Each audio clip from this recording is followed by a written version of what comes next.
হেমন্তের রোদের ছোঁয়ায় ডালিম গাছে ফুটেছে ফুল। বাড়ির সৌন্দর্য ও স্মৃতির প্রতীক এই পুষ্টিকর ফল। নাজিমুদ্দিন রানার প্রতিবেদনে দেখুন বিস্তারিত।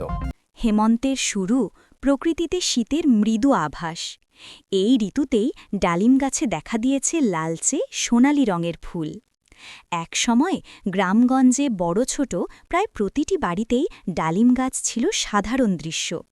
বাড়ির উঠান, দালানের পাশে কিংবা বাগানের কোণা, যেখানেই থাকুক এই গাছ ছিল সৌন্দর্যের প্রতীক, আর ফলটি ছিল সকল বয়সের মানুষের প্রিয় একটি খাদ্য। কিন্তু সময় বদলেছে। আধুনিকতার ছোঁয়ায় বাড়ছে কংক্রিটের দালান, কমছে ঘরের আঙিনা, আর সাথে সাথেই কমে গেছে ডালিম গাছের দেখা মেলাও। এখন আর আগের মতো প্রতিটি বাড়িতে ডালিম গাছ চোখে পড়ে না। তবুও এখনও অনেক গ্রামীণ বাড়িতে কিংবা শহরের বাড়ির বাগানে শখ করে ডালিম গাছ লাগিয়ে থাকেন অনেকে। ফুল ফুটে যখন ডালিম ধরতে শুরু করে, তখন পুরো গাছ যেন লাল সোনালি মোহনায় রূপ নেয়। স্থানীয়ভাবে কেউ কেউ একে ডালিম বেদনা আনার নামেও ডাকেন। পুষ্টিগুণ, স্বাদ আর ঔষধি গুণে ভরপুর এই ফল সর্বমহলে সমান জনপ্রিয়। শিশু থেকে বৃদ্ধ সবার কাছে এটি স্বাস্থ্যকর একটি ফল হিসাবে পরিচিত। রক্তবৃদ্ধি, রোগ প্রতিরোধ ক্ষমতা বাড়ানো, শরীর সতেজ রাখা, এসব গুণের জন্য ডালিম বাংলাদেশের অন্যতম পছন্দের ফল।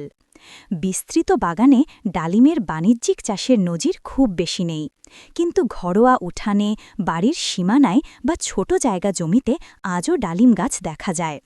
অনেকে শোভাবর্ধনের জন্যই গাছটি রোপণ করেন, কারণ এর সবুজ পাতা আর লাল ফুল বাড়ির পরিবেশকে করে তোলে আকর্ষণীয়। হেমন্তের শুরুতে গাছে যখন গুচ্ছ গুচ্ছ ফুল ফোটে, তখন মনে হয় যেন প্রকৃতি আবারও ফিরে পেতে চায় সেই সবুজ ভরপুর দিনগুলো। মানুষের স্মৃতিও যেন ফিরে যায় সেই সময়ের দিকে, যখন প্রতিটি বাড়ির উঠানে ছিল একটি ডালিম গাছ, আর পাকা ফল তুলতে ছোটদের ছিল উৎসবের আনন্দ। ডালিম শুধু একটি ফল নয়, এটি বাংলার ঘরবাড়ির অতীত সৌন্দর্যের নীরব সাক্ষী। হেমন্তের ফুলেরা সেই স্মৃতিকেই যেন নতুন করে জাগিয়ে দেয়।